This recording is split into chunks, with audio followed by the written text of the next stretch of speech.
And we are back with part two with Mark Oppenheimer. So, Mark, the first part was about expropriation without compensation, and part two is about freedom of speech. It doesn't seem to be a terribly important freedom for most people. Well, not most people. Most people in positions of power. It doesn't seem to be a very important virtue or right. I mean, we both disagree. We're both quite flexible on free speech. Well, flexible in terms of what people are allowed to say without sanction. And then somehow or other, after Penny Sparrow's the debacle around her, this hate speech bill came out of nowhere. That said, making a lawyer joke is a criminal offence and you should be jailed.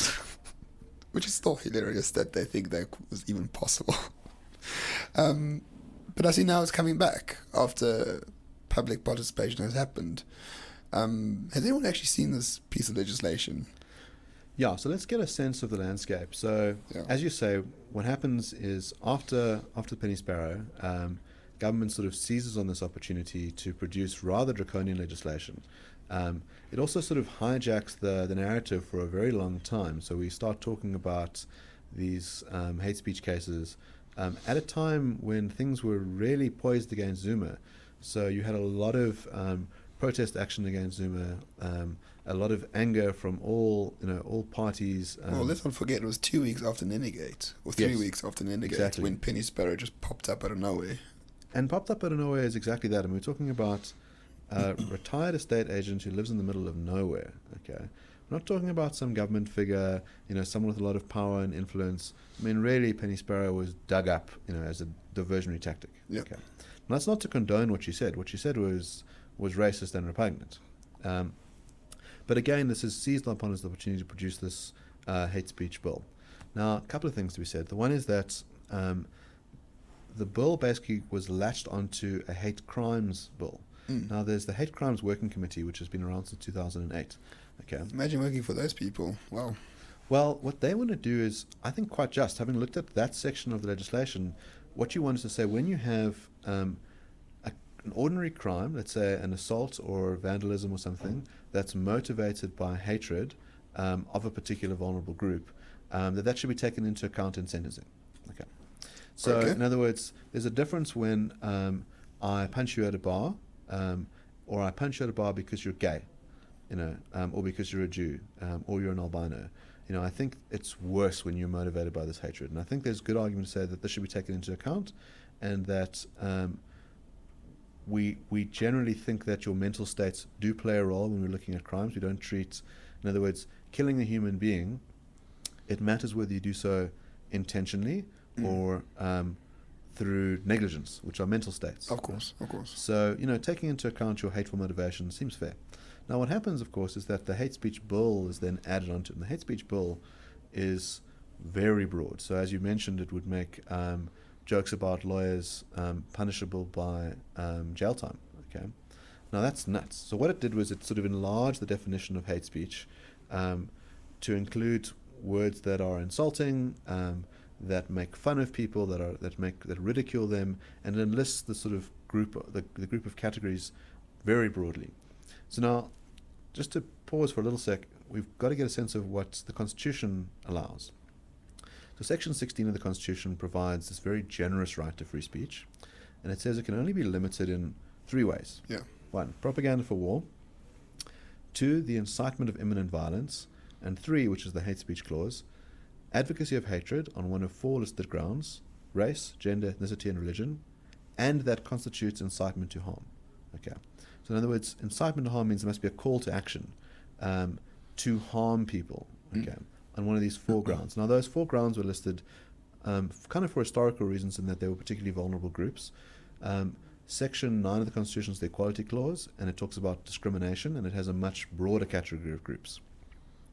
So one of the grounds that was listed in the original hate speech bill was occupation, and the other one is belief.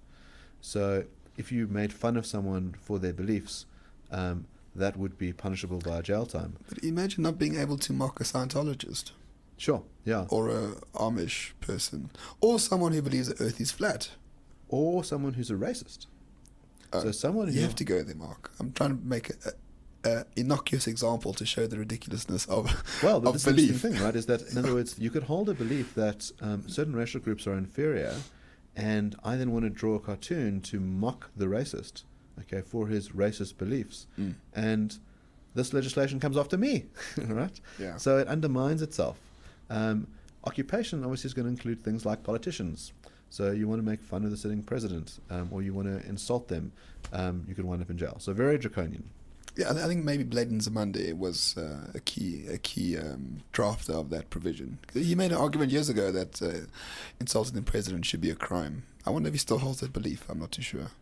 Sure, maybe it depends on who the president is. Yeah, so what's interesting about that is this hate crimes working group recently said, hold on a second. This legislation, came out 2016, and we've heard nothing. There were a whole bunch of submissions that came from civil society. What's happened? Now, there was something like 78,000 submissions. Wow. Civil society saw this legislation and said, this is seriously dangerous.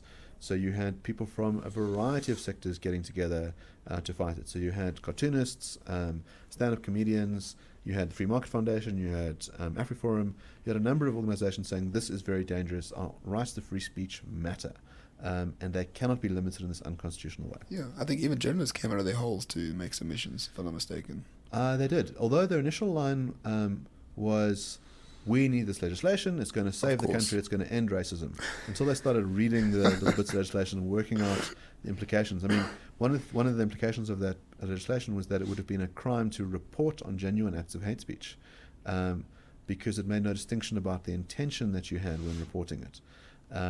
So very dangerous. Now, again, let's step back a little bit. Think about this right to free speech. Think, okay, well, what's so important about it in the first place, right?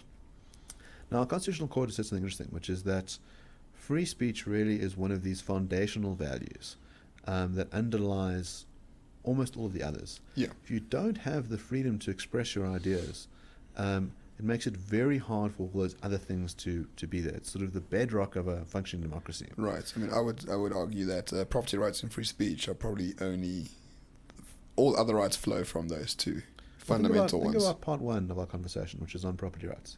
If we don't have the free speech to talk about that, we can't defend the property rights. No, but if you don't own the property, you don't have free speech. You can come to my property, Mark, and I know you never will do that, but if you use a racial epithet, I wouldn't allow you on. Sure, you can have some rule like that. Yeah. You can go on a conversation on SABC or wherever, and you can be rude to someone, they'll chuck you out.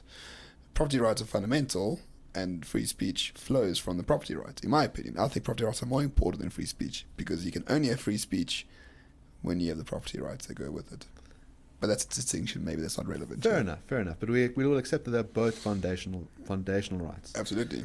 Now, so as I say, on the democratic bit, the idea that we're able to freely express our ideas in a democracy means that as a citizen you can work out who you actually want to vote for, because everyone can tell you what they're going to do freely and without sanction. You can say, those guys look like a bunch of racists, I don't want to vote for them. Those guys look like there's some good ideas, I'm keen.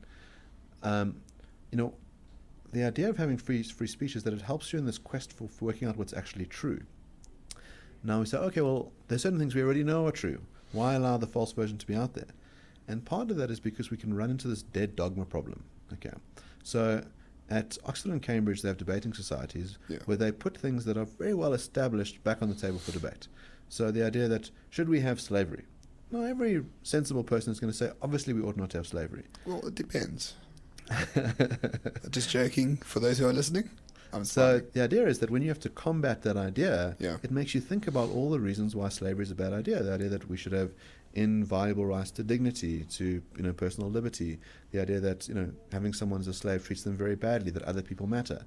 So when you put this repugnant idea out there, it reminds you of all the reasons why it is so repugnant. Yeah, I mean, but some people believe slavery is fine as well. I mean, that's why we have more slaves today than in most historical periods. This is an interesting thing, right? We do actually have a slavery problem in the world. A lot. Yeah. 30 to 40 million people are slaves today.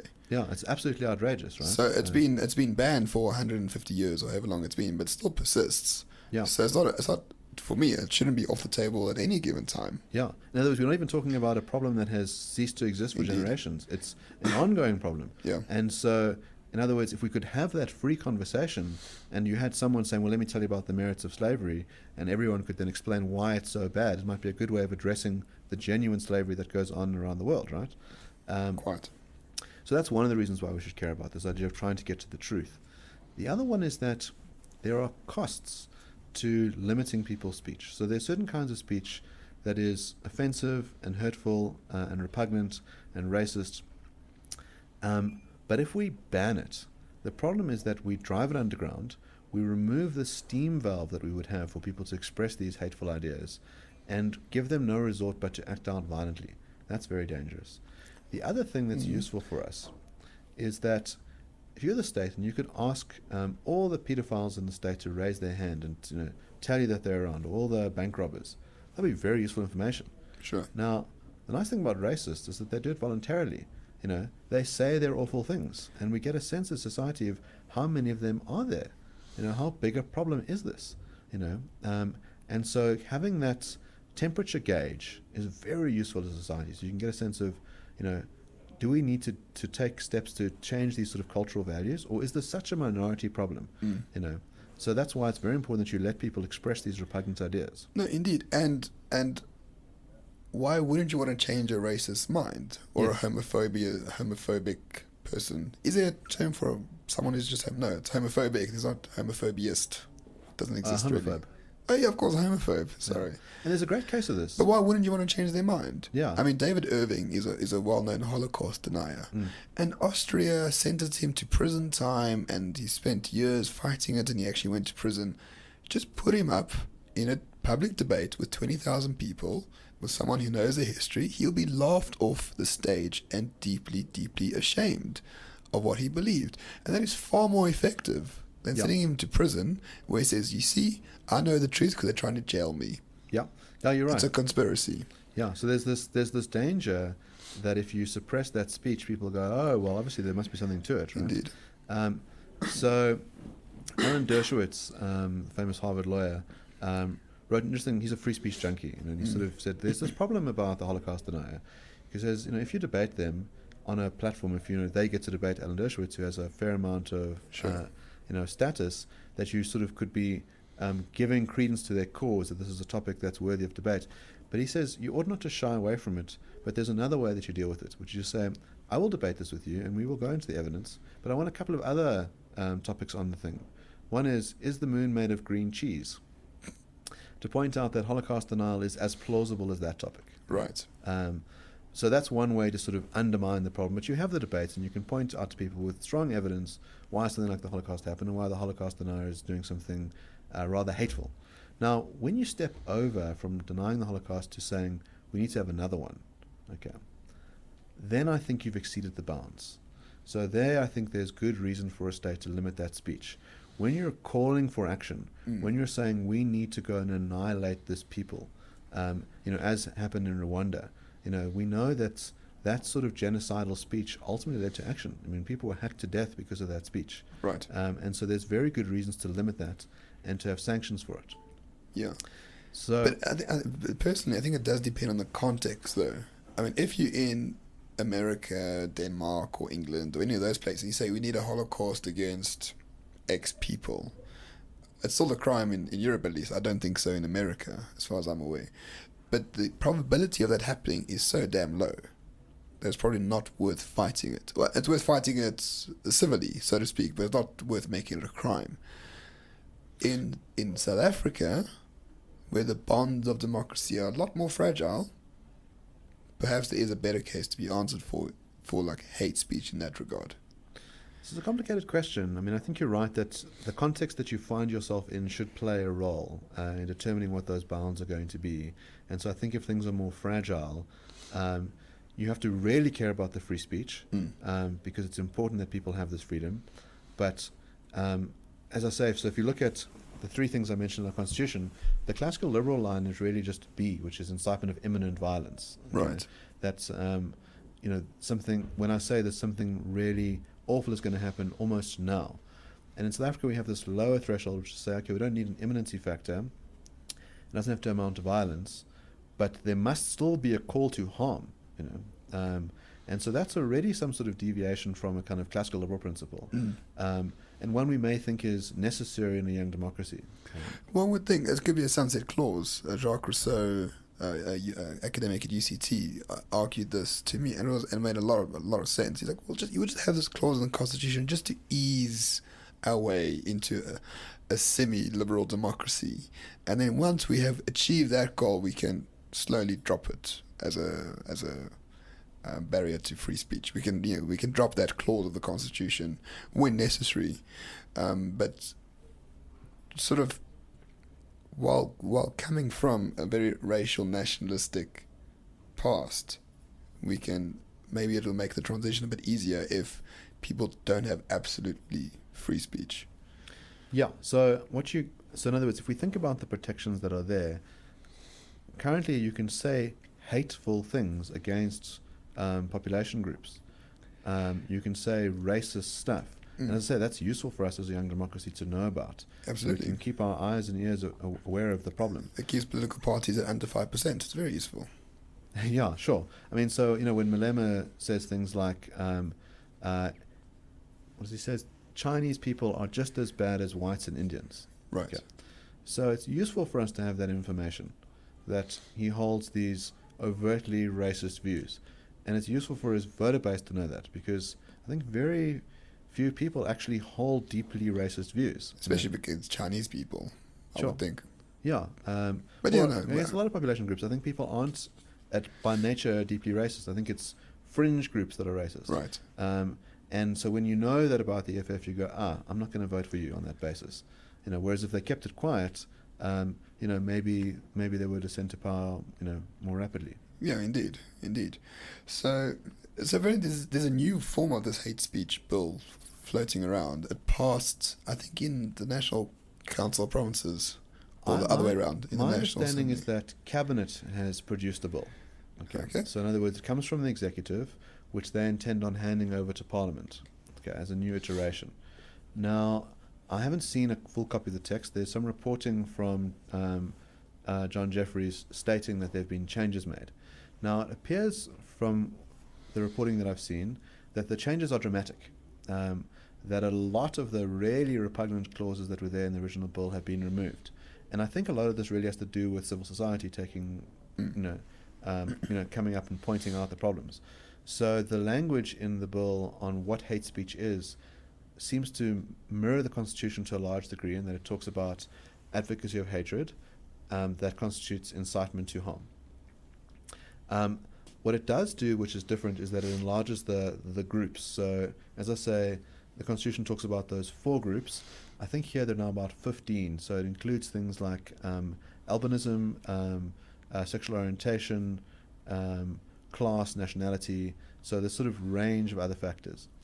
Now, there might be arguments that that as our society has sort of become more inclusive over time, that we ought to take some of these groups into account. Mm-hmm. Something like sexual orientation is a good starting point, right? So we know that gay people in South Africa, even though they have the right to marry, when South Africa was the 5th nation on earth to include that right, they're still heavily targeted.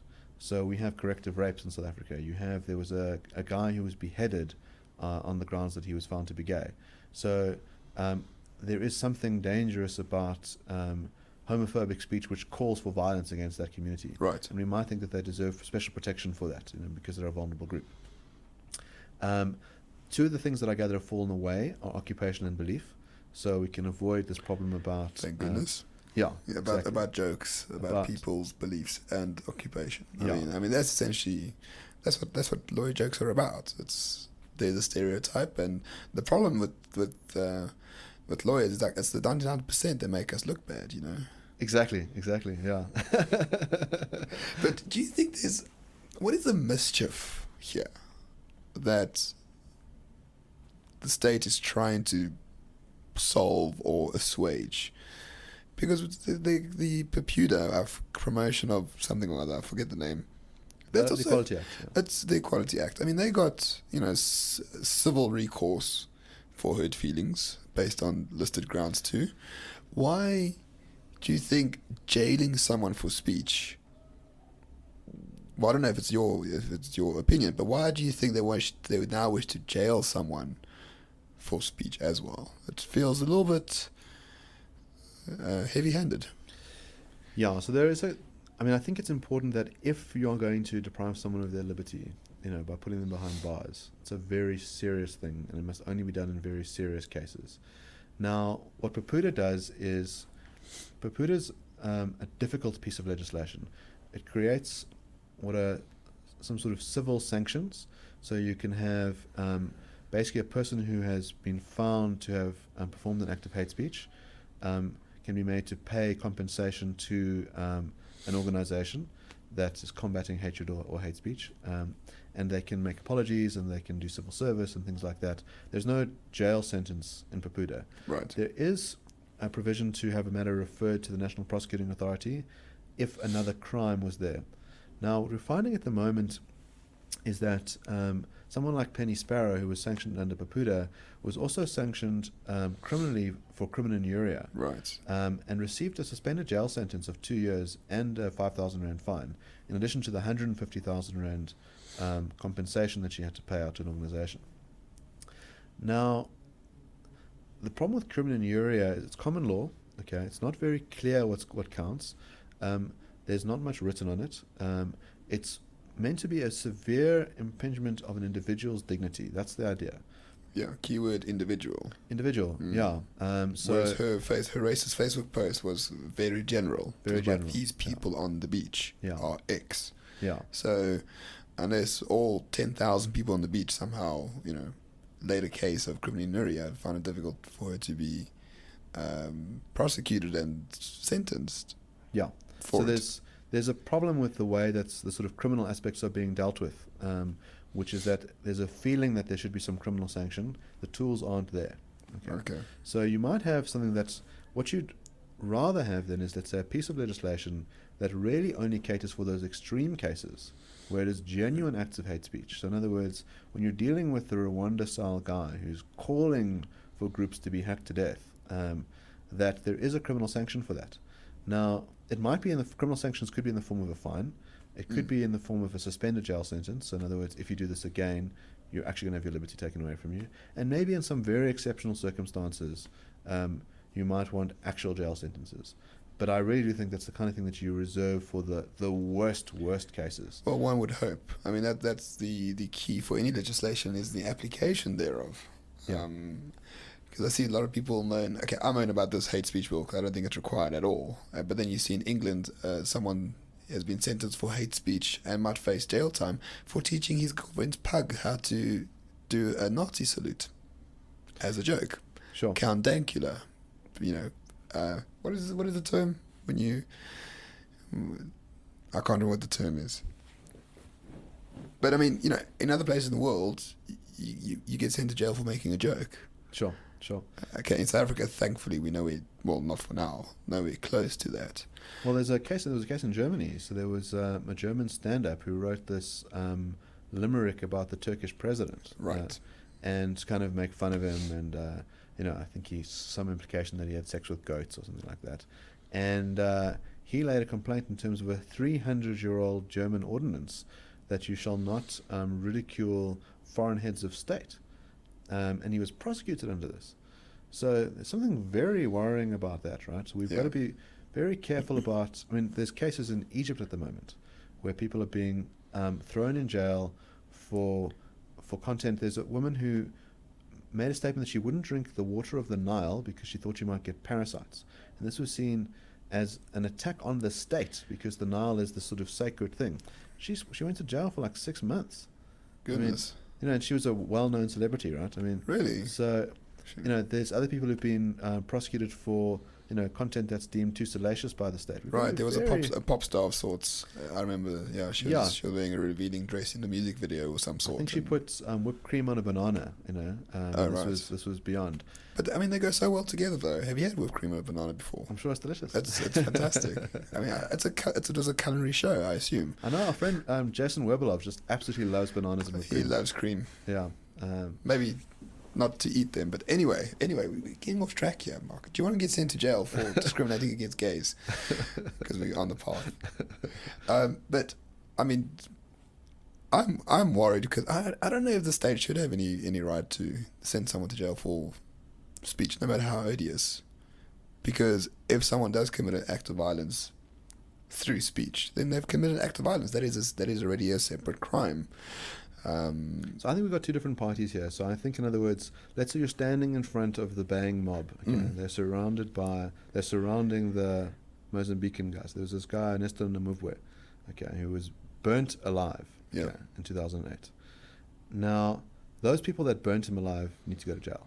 Okay. Absolutely. But if you were standing on the sidelines saying, pour more gasoline, get this filthy foreigner, he needs to be cleansed from our country, I'm okay with that person suffering criminal sanctions. Are you? Yeah. I think that they've done something deserving of criminal sanctions there. That you've fed into this frenzy of a crowd, and your actions have led to the genuine death of someone else. Both parties should be punished for that. And I think we must also, this is the problem with the genuine hate speech, is that we have very current cases of it in South Africa. 2008, 10 years ago, you had, I think it's something like 76 deaths of foreigners in South Africa. And again, what you find is that these things sort of start off quite slowly, and then all of a sudden, things turn. And suddenly that community is running for their lives. Their shops are smashed, their children are killed. And so you really need to guard against that.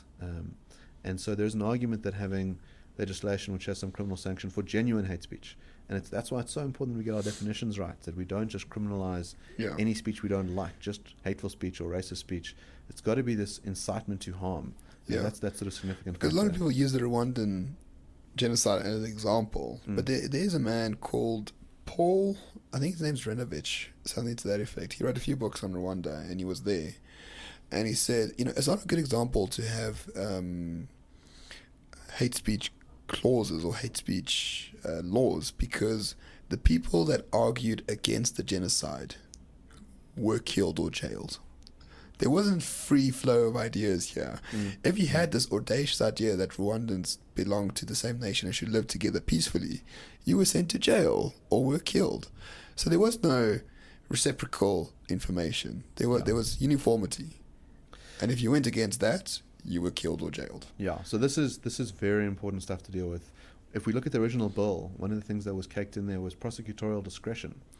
So you could have had a situation where one person says, we need to kill all people of European origin, let's say, and the prosecutor says, you know what, that's fine.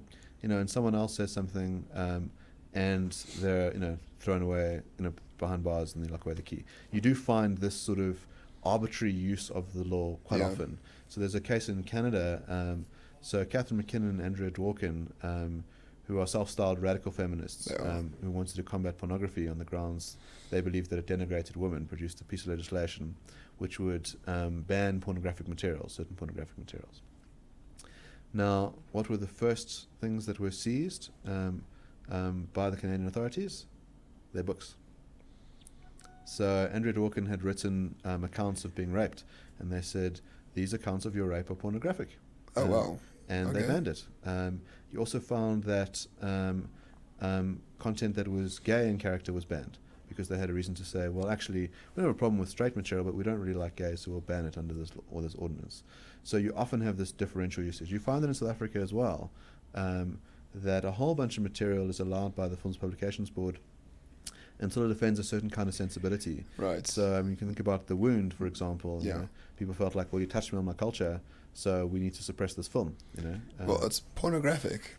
Yeah. They classified it as pornographic because it showed a gay causa traditional ritual. Yeah, yeah. And that is pornographic somehow. So we must, as you say, we must always be wary of giving the state the power. That's what I'm worried about. Okay, the law is the law. We can agree or disagree with the law itself, but the application, especially in this country, it's not objective. And I don't feel that even if we change government, that'll be objective. It gives far too much power to anyone. Yeah. Well, this is one of the things that, you really want to live in a society where you have the separation of powers. That you don't want a group that is so powerful that they can do whatever they want. Because the problem with, true believers in their cause is that, for them utopia is just one bullet away, right? Indeed. They're happy to make sacrifices for what they deem the greater good. And it's important that we temper this stuff. So in other words, if we think about this hate speech bill, you really have multiple different parties engaged in it. So you have the executive now producing a piece of legislation, which is going to have to go to Parliament, who's going to have to consider it. You can have civil society again playing some sort of role in tempering it as they've done before. Ultimately, when it's passed, it'll be adjudicated in the courts. Those portions of it that are unconstitutional can be struck down. So we need to you need to have this conversation over time in the law, from all these different centers of power. The problem is, if you live in Venezuela where you have, a big man dictator, that law gets put in place and enacted immediately, and they act as judge, jury, and executioner. Yeah. Well, for now, it's holding the three so-called centers of power. Let's hope it continues. So you semi-optimistic that this bill is not the draconian. I mean, you haven't seen the final version. So I think it's important that we look at a draft. Right. That we get a true sense of what changes have been made. Is it in line with the Constitution? If it is, if it does pass constitutional muster, then I do think there are these cases which are warranting of criminal sanction. Then, of course, we need to be sensitive to what those sanctions are. They can't be overly draconian. You can't give people life sentences for mere words. Sure. A lot of this is going to be in the purview of the courts to decide as well. It is a little nuts that there's been reporting on this thing without a draft actually being circulated. I think as a society it's important that we have access to primary evidence, because there's so much misinformation that happens. Yes. So much hearsay, this reporting, reporting on another reporter. It's important that we have access to the genuine documents so we can make our minds up. If we think about our prior conversation about expropriation, some people were labouring under the misapprehension that there was legislation that was enacted already. Yeah. Especially the international commentators and media. Yeah. Yeah, and when we have a conversation, we must do it based on evidence, so we know what the real state of affairs is, so we know what battle to be fighting. And so I think it's important that people call for this as well, to say, there's nothing wrong with saying to a journalist, hey, we read your article on this bill, where's the bill?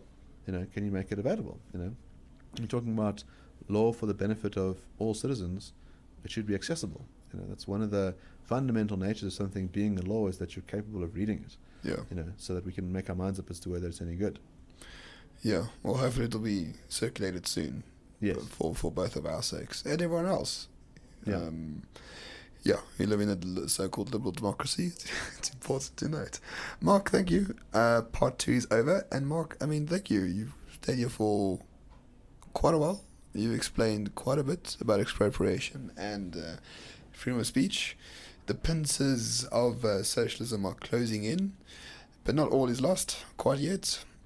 And the key thing is to be a proper citizen in a democracy and fight for your rights. And thank you for playing that role. I think it's so important, the work that you're doing. We have this, one of the things that's in this right to free speech is not just the right to express ideas, but to receive them. And I think it's wonderful what you're doing for our democracy, challenging people to think about these often not talked about concepts and to have these discussions and these debates. And so... thank you, Mark. You're very kind, but the fact that I'm not even a Democrat... I'm an anarchist at heart, and the fact that we're actually even discussing what my rights are is completely unbelievable.